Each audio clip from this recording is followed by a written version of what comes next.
زمونږ څه تنخواګانې د مدرسینو راشئ تپوس وکړئ پته به راته ولګي په مدرسه کې د استاد 4000 او 5000 تنخوا ده 6000 د غټ استاد 10000 یا 11000 چې غټ شیخ الحدیث 10000 او 11000 تنخوا ده چې دا ډېر لوی شیخ الحدیث او ډېر لوی عالم او ډېر عمر رسېدی یاره یو 15-20 دي شي هم چې د کراچو مراچو کې کور کوي دلته نشته 5000 او 6000 تنخوا د میاشتې د ملا صاحب ده ما ته یو ځل یو سړي وي دا د میاشتې مې نه دا د ګنټې تنخوا خو وي د میاشتې وی په دې ستاسو ګزاره کېږي د دې مولیانو ګزاره کېږي میں قسم په خدای په دې 4-5 هزار تنخوا کې زمونږ حافظان او قاریانو باندې خدای حجونه عمرې هم کوي دا قرضدار هم نه دی له خدای ښه ډوډۍ ورکوي اس قرض نشته وی دا څنګه مې په څنګه نه پیږم نه اخر مو خو 15000 او 1000 تنخوا اخلو او چې یکم راځي قرضداري ما وی زمونږ مولیان که چېرته د زوی د واده خرچو کې او ډېرې پیسې ولګي اسراف وکړي نو قرضداري بشي یا ځان له پوخ کور جوړ کړي نو قرضداري بشي لیکن په ډوډۍ باندې نه قرضداري کېږي په جامه باندې نه قرضداري کېږي په دې 4-5 هزار کې په د خدای جونه عمرې کوي وی دا څنګه مې په څنګه نه پیږم نه اخر څنګه مې باباجي نو زه د څه وایم په څنګه نه پیږم کنه نو چې داسې اخوا لاړه نو جیب یې وګاره 15000 روپۍ ترې راوویستې نو واپس راغی نو مال یې راکړی مولوي صاحب دا زما له طرف نه تاله تحفه ده دا جیب کې واچوه ما وی ښه مې باباجي ګوره مې تا وختي څه وی ما وی چې دا څنګه مې دا څنګه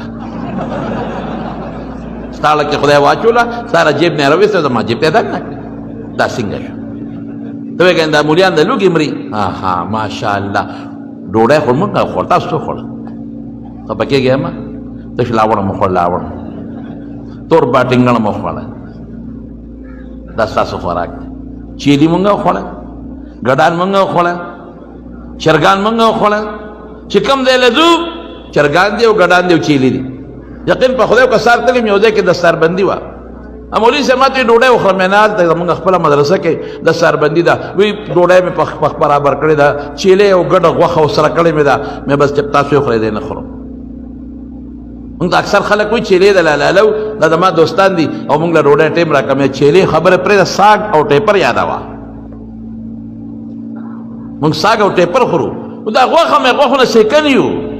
ډاکټر ما ته وایي دا ګولۍ به په ناره خورې مې ناره څه ته وایي وی ته ناره نه پېژنې مې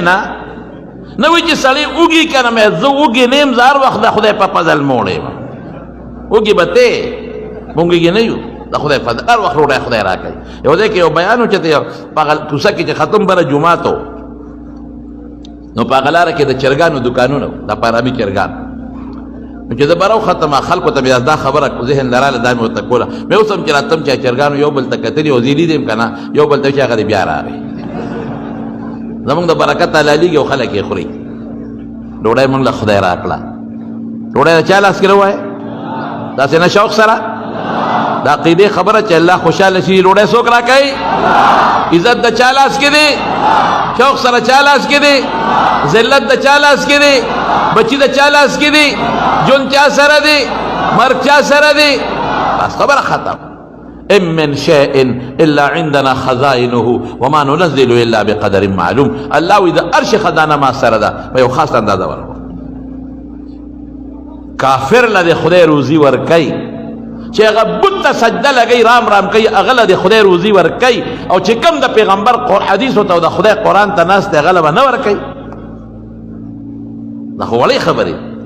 دا سوچ به د ذهن نه بالکل وباسئ زما قسم په خدای قسم درته خورم بې قسم هم خبره حجت ته خو زه درته قسم خورم چې د رزق او د ډوډۍ ذمهداري چا اخیستې ده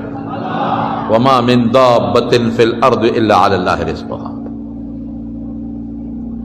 الله يبسط الرزق لمن يشاء ويقدر